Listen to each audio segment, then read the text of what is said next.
As a man who has done this 1,000 times, do not let your loneliness get to you. I've ended up in pointless relationships or ended up in situationships that should have ended years ago due to loneliness. Being in solitude and being lonely are two different things. Being lonely is when you feel bad for being alone, where you don't want to be by yourself and you kind of like, damn, am I a bad person because I don't have no friends? But being in solitude makes you think like, oh, okay, this is needed. Being in solitude gives you strength. Being in solitude gives you time to meditate and think about your life and think about all the fucked up choices you made.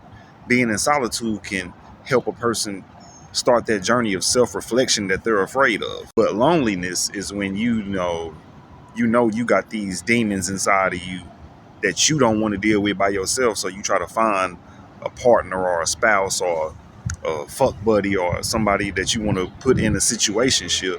You try to attach to them because you feel incomplete within. And that's why you got a lot of desperate men. Desperation and loneliness is like brother and sister. Because 9 times out of 10, a motherfucker that's desperate don't have options, or a motherfucker that's desperate is lonely. This is why in the dating world, desperation is shunned. It's frowned upon because that's a person that's desperate is giving off the energy of loneliness. Like, you don't even have no option. You just fuck with me like this because I'm your only option. And that's what I kind of just got out of. Like, I just really realized, bro, that I was dealing with that woman with 3 kids because I'm lonely. I really ain't got no options. And I can have options.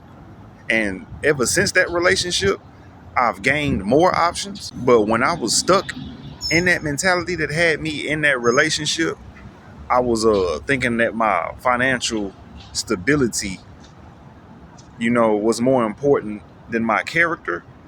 So I was staying away from women intentionally. I was like, well, I'm not where I want to be yet. And I was intentionally not pursuing women. So when the woman that comes to me out of the blue and be like, hey, the kids miss you and this and that, I'm easily sidetracked by lies because I'm gonna think you telling the truth. Because what woman is gonna hit my broke ass up when you have all these other options in your inbox? You bypass the nigga with the CDL, you bypass the motherfucker with his own business just to talk to my 9 to 5 ass. So that's what I mean by loneliness will make you gullible, bro. It'll make you feel like, oh, okay, well, this person wouldn't hit me up because if they had options like that, they wouldn't be fucking with me. Which is still probably true on her end because she got 3 kids and she was struggling. So what other motherfucker is gonna accept you that's doing better than me?